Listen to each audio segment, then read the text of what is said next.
Welcome to the Great Detectives of Old Time Radio from Boise, Idaho.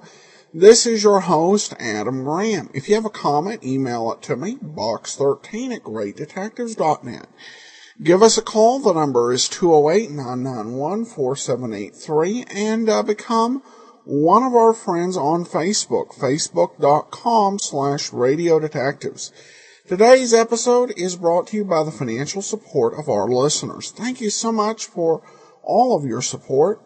And now it's time for today's episode of Barrie Craig, the last circulating episode we have, actually, of Barrie Craig. With one lost episode between last week's show and this week's show, it's time for Two Dead Men. William Gargan stars as Barrie Craig, confidential investigator.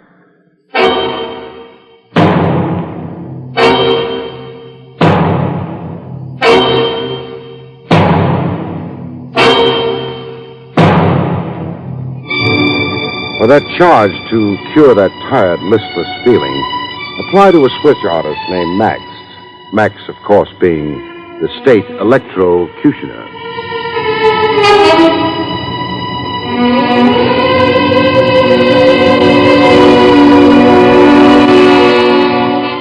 The National Broadcasting Company presents William Gargan in another transcribed drama of mystery and adventure with Barrie Craig, confidential investigator.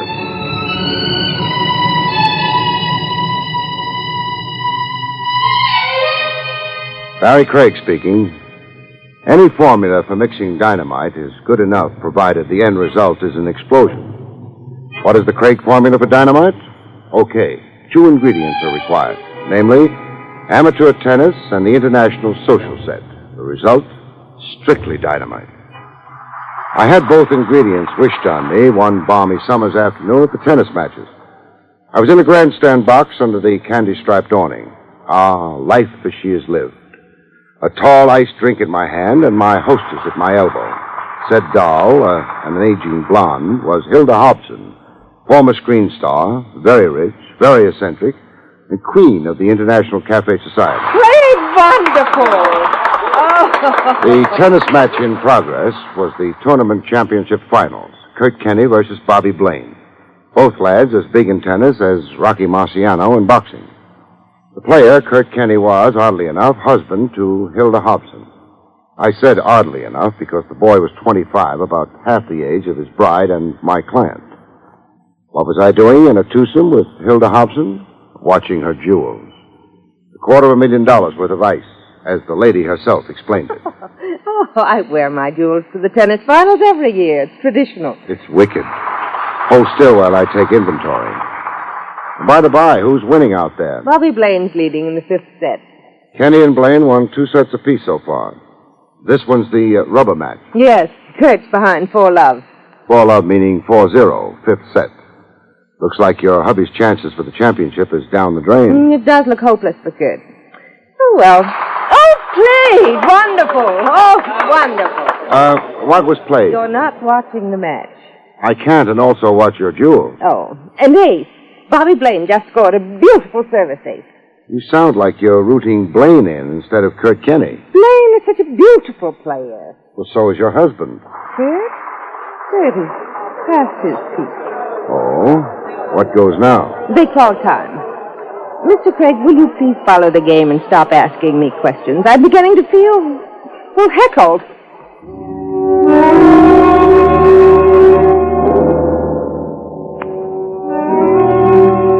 Time called meant a minute's pause. Time for the players to sponge their brows, swallow salt and energy tablets, guzzle soda pop kept in a handy ice bucket. I watched Kenny and Blaine return to the court. The only thing, there was no action. It was Bobby Blaine's service, but he wasn't serving. He was stalling, looking a bit wobbly in the knees. Why doesn't Blaine serve? I don't know. Ask me, he looks a little sick. Sick? Good heavens, he just needs one more point for the game. Blaine's down. He's flat on his face in the dirt. Give me those binoculars. What? Blaine's just lying there. Unconscious. I mean, if only unconscious. If only unconscious. The heart, milady.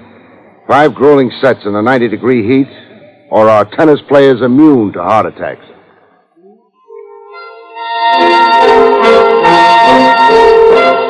In the emergency room, a quick complex of first aid and restoratives did nothing for the horizontal tennis player. A full-fledged doctor hadn't arrived yet. The tournament public relations man was doing emergency medical honors. A fidgety chap named Benton, Harry Benton. Say, if I could get closer to the patient a minute. Why, sure, go ahead. Please stop crowding around, folks. Please, this isn't an exhibit. Well, mister? Cancel the doctor call and call the morgue wagon. Blaine is very dead.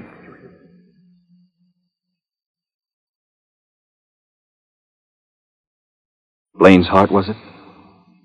That was my guess right off.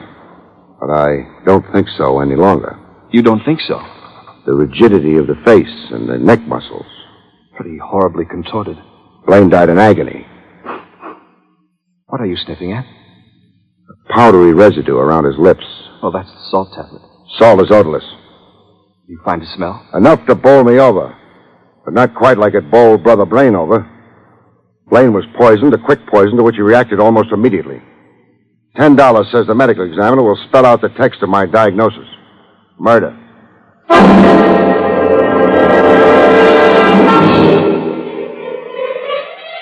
The deputy medical examiner pronounced it death by poison.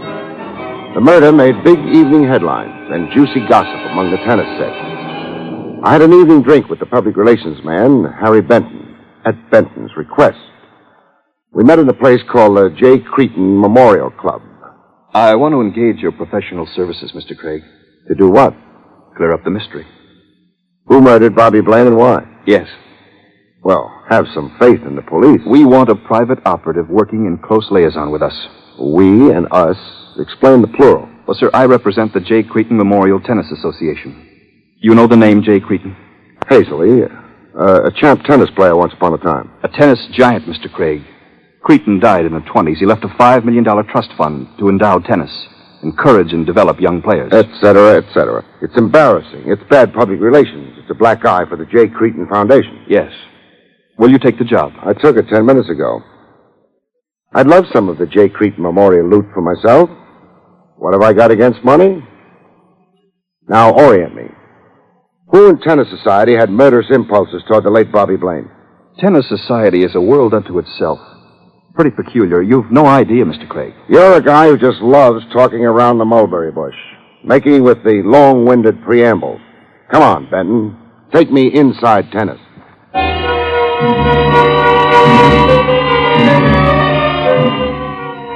I kicked off my investigation with Kurt Kenny. Kenny had a case of nerves. Look, I'm in no mood for any interrogation. Nobody ever is. Some other time, huh? Murder can't wait. Oh, yeah, and that murder theory. Ask me, it's a malarkey. You cops always trying to make a dull job look sensational. Diagnosis, murder. Medical examiner verified it. Poison. Nobody pried Blaine's jaws open and fed him the poison. No, but somebody left a pill handy to Blaine's reach between games. A pill Blaine would confuse with the Standard Energy or salt tablets. Oh. Is that the autopsy report? I'm betting it will be. Well, now, why would anyone poison Blaine? Why would anybody poison Blaine on a tennis court? And at the exact time it happened. Is that an oblique dig at me? You're the only beneficiary to Blaine's death I know. Yet. How am I a beneficiary? The incident saved you from defeat. I think you wanted to win today, with every fiber in you. And for more reasons than just the title. Now, what other reasons would I... To stay on top. Be tops with Hilda Hobson. Keep the relationship superheated.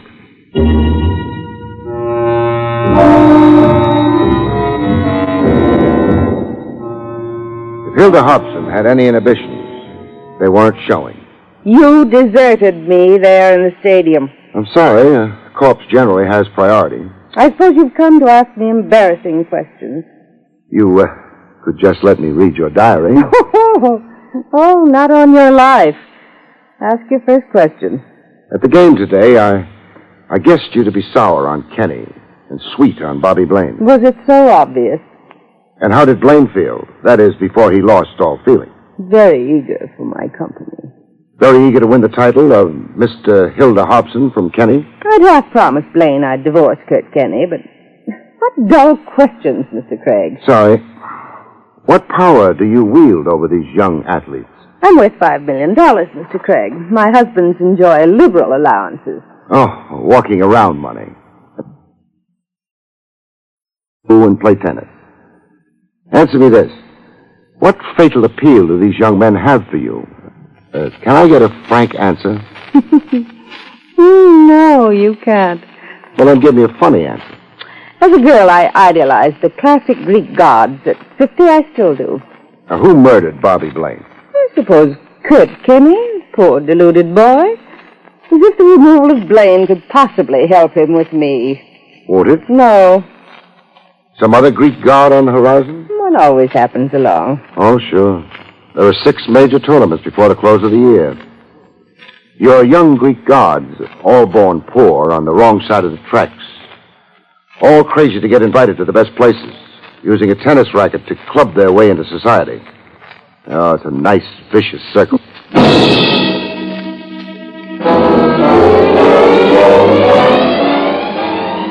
Leaving Hilda Hobson's, I didn't quit the grounds of the estate. Not yet.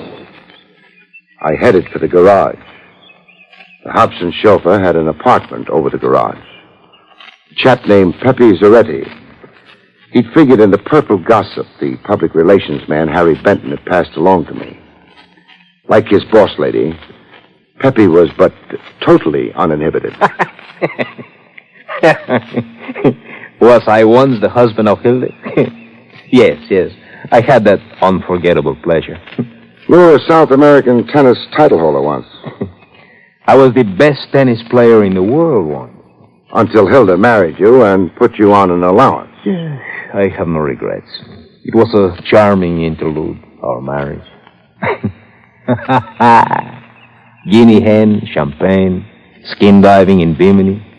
Whose idea was it for you to stay on as chauffeur after the divorce?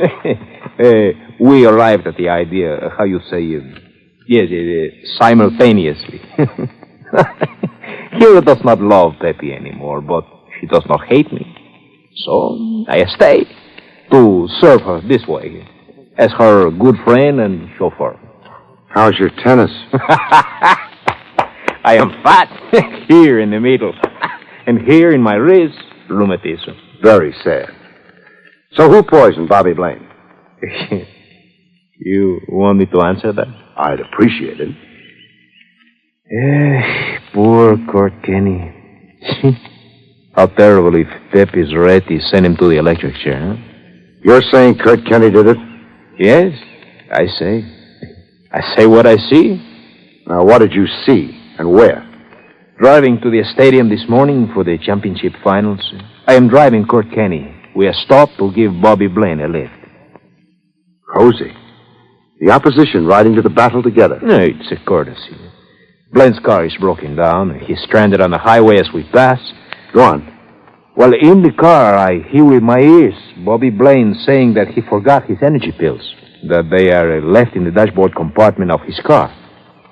Then I see what I say. Don't scramble it. Say it. Kenny gives Bobby Blaine a few energy pills of his. I see this in my rearview mirror. You're really putting the finger on Kenny. To think that I should be the one.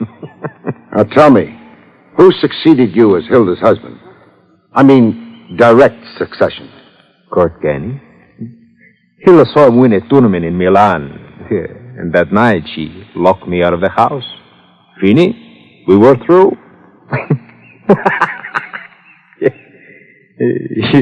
You think I'm revengeful against Kurt Kenny? Aren't you? Yes, I am. I would tell any lie to hurt him. Like now? No. This time I'm telling the truth. The electric chair for Kurt Kenny. What a delicious possibility.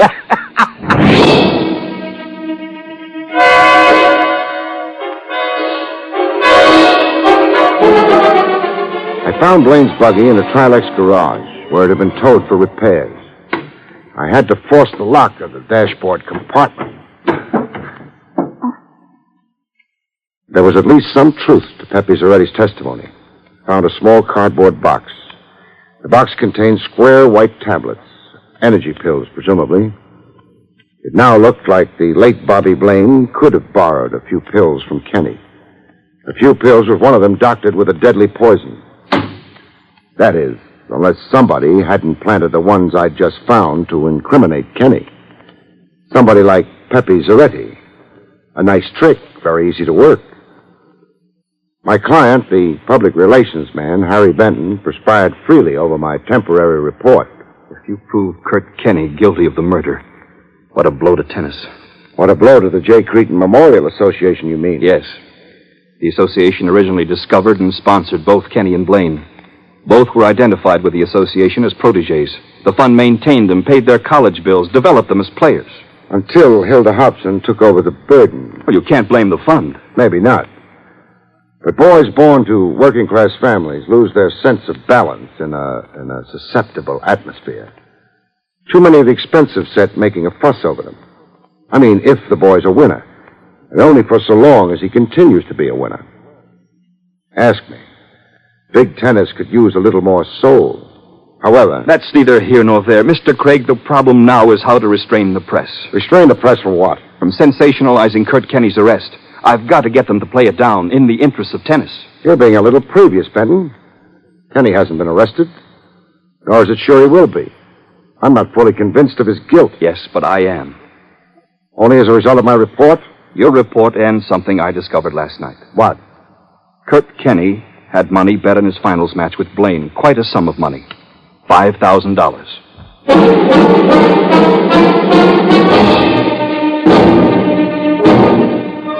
Looked like a pickup jury had already found Kenny guilty. Hilda Hobson, Harry Benton, Pepe Zaretti. No vote there for Kenny's innocence. One vote for Kenny's innocence came along, however, out of left field. In the J. Cretin Memorial Club, exclusive for members only. A girl who looked as if she'd crashed, dressed in a plain business suit, no sequins in her hair, no expensive look. She caught me at the bar in the middle of a swallow. Mr. Craig, I must talk to you. Oh, what about? Kurt Kenny. Your brother? No, Kurt's just a good friend. And you are? Polly Blair. Well, talk.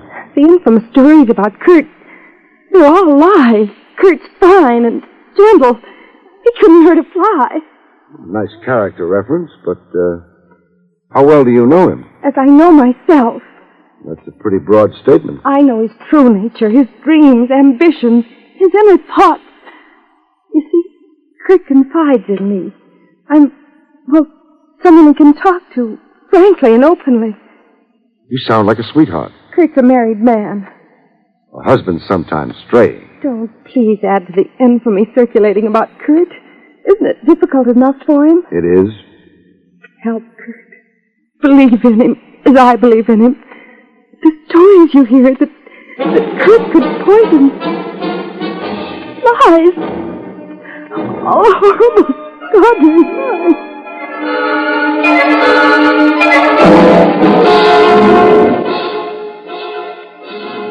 Time, I figured, for a follow-up examination of Kurt Kenny. To get Kenny, I had to sit through a tennis match. I occupied my same seat in the grandstand box under the candy-striped awning. Same deal as before. A tall ice drink in my hand, compliments of Hilda Hobson.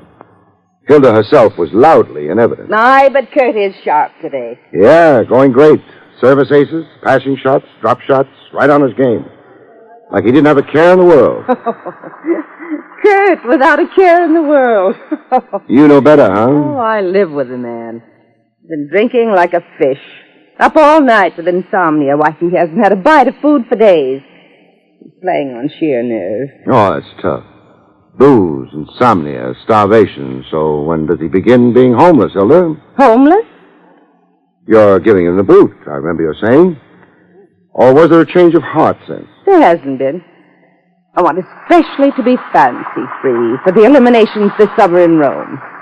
Besides, I've got more reasons than ever to send Kurt packing. Meaning Kenny's fatal match with Bobby Blaine of the other day? You want to bandy words. Suppose you spell it out. Kurt poisoned Bobby Blaine. You have proof? Oh, you're the detective. I'm just an intuitive wife. And your intuition convinces you, huh? Beyond a doubt. It's all over, Kurt. Guilt. Every minute with me. Even his manner and look. Guilt. I see. Well, the set's over. Kurt won at 6-2. That evens the match. Third set coming up. This is where it began, Hilda. It began? That other day, the fatal day. Time out before the third set, remember? Kenny and Blaine just where Kenny and Corbett are now. Under the referee's stand, sponging off, gulping salt tablets and energy pills. And 2 minutes later, Blaine fell dead. Poor Bobby Blaine. Yeah, weep for the dead. Tell me something, Hilda. Tell you what? Womanly intuition. You remarked on it before. How about manly intuition? Is there any such thing? Did you suffer from sunstroke? No, from shock. Shock? The shock of maybe soon seeing Kurt Kenny swallow an energy pill, then move over to the baseline to open service and fall down dead. Will he, Hilda? What does your intuition tell you? You are suffering from sunstroke. You evaded answering, and now I'm really shocked. Excuse my rush, lady. I've got to get out on the field and save a life.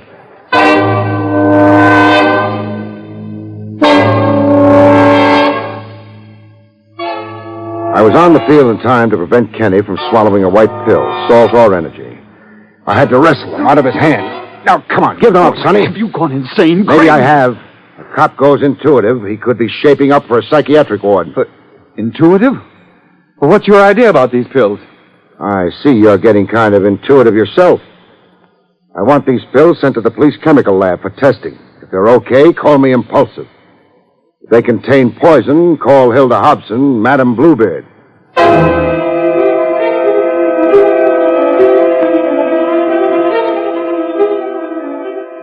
Chemical lab's verdict on the pills was poison, deadly poison. I had another chat with Kurt Kenny later that evening. I found him shocked into honesty. Sure, I bet on myself, every penny I could raise. I was so sure I could beat Bobby Blaine. You see, I needed money. My own money. I had a plan for myself. A plan to cut loose from Madame Svengali, Hilda Hobson, that is. Yeah, be on my own. Be a man for a change. Divorced from Hilda and married to Polly Blair. Yes. Hilda then knew you were walking out. Hilda knew. Suppose her pride was hurt. Her homicidal instincts were aroused. The fatal tablet Blaine swallowed was meant for you. You'd innocently passed it on to Blaine that morning you gave him an automobile lift. The morning Blaine had left his tablets in a stranded car. Poor Blaine. You were supposed to duplicate Blaine's death fall today. Swallow a doctored tablet Hilda had sneaked into your pillbox. How could Hilda ever expect to get away with it? Plain murder. You die and be pronounced a suicide from remorse. Remorse for murdering Blaine. Hilda had her out, she thought. Craig, I owe you You owe Polly Blair. If Polly hadn't tipped me to your romance with her, I'd never have gotten an insight into Hilda Hobson. You see, I thought Hilda was giving you the contemptuous toss. I never dreamed that Hilda was a woman scorned.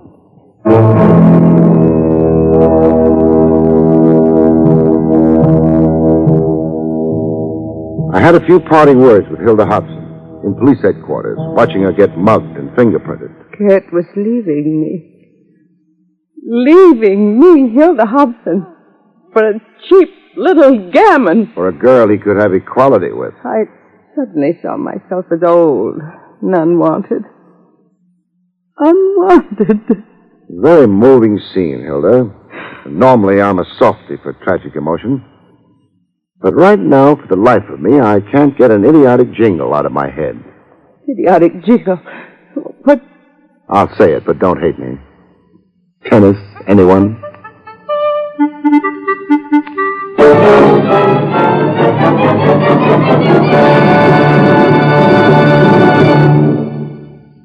You have been listening to William Gargan in another exciting transcribed mystery drama from the adventures of Barrie Craig, confidential investigator. Tonight's story, Two Dead Men, was written by John Robert.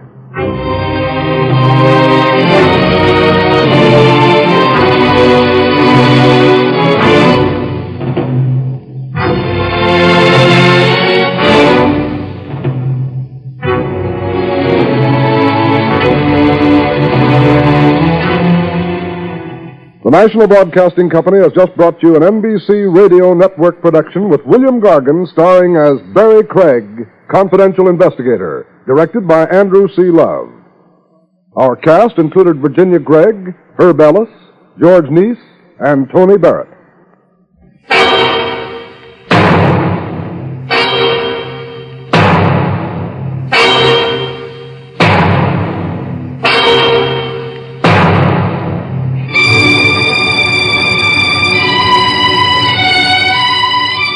Hear Bill Henry and the news on most NBC radio stations.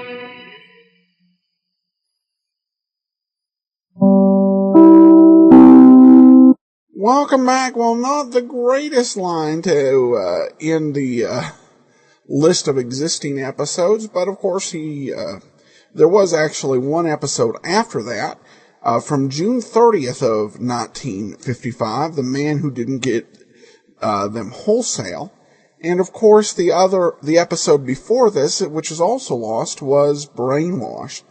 You know, there were quite a few episodes of Barrie Craig done, and so many that are missing. This is one series I'm hopeful eventually we'll see some more episodes emerge.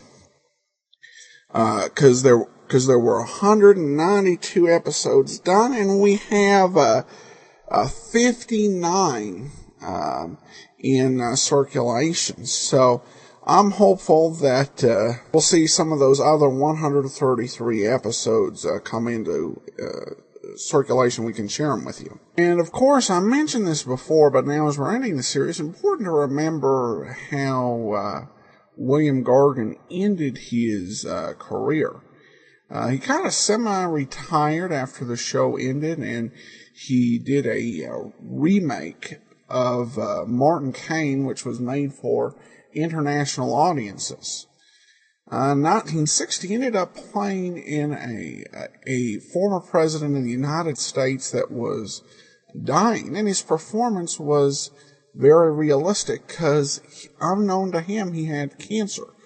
And it was cancer of the larynx, which totally obliterated the marvelous voice he had when he had to have his larynx removed to save his life. And, you know, it was a very scary thing, dealt with a lot of bitterness and fear, but he came out of it and then managed to spend the rest of his life helping others through the Cancer Society, where it was a big fundraiser, and also helping people deal with their fears as they were going through similar surgeries, and educating the public, including advising against smoking. He's an absolutely incredible person, in addition to being just a wonderful actor. And it's been a pleasure to bring to you these last 59 weeks of Barrie Craig, and before that, 3 weeks of Hot Deal in Crime, or hold on. Alright, I'm having some problems here, and I hope Andrew will sort out these audio issues. Okay, so that will do it for this series. And so what's coming up next? Well, join us a week from today, and we'll be proud to bring to you the radio series, The Adventures of Frank Race. This is a wonderful show. I think you're going to enjoy it. A little bit of spy drama, a little bit insurance investigator. We'll talk more about it next week. The Adventures of Frank Race.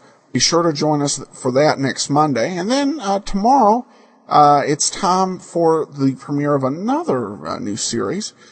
Join us for Leonidas Witherell from Boise, Idaho, though. With a reminder to email me, box13@greatdetectives.net. Take our listener survey, survey.greatdetectives.net. This is your host, Adam Graham, signing off.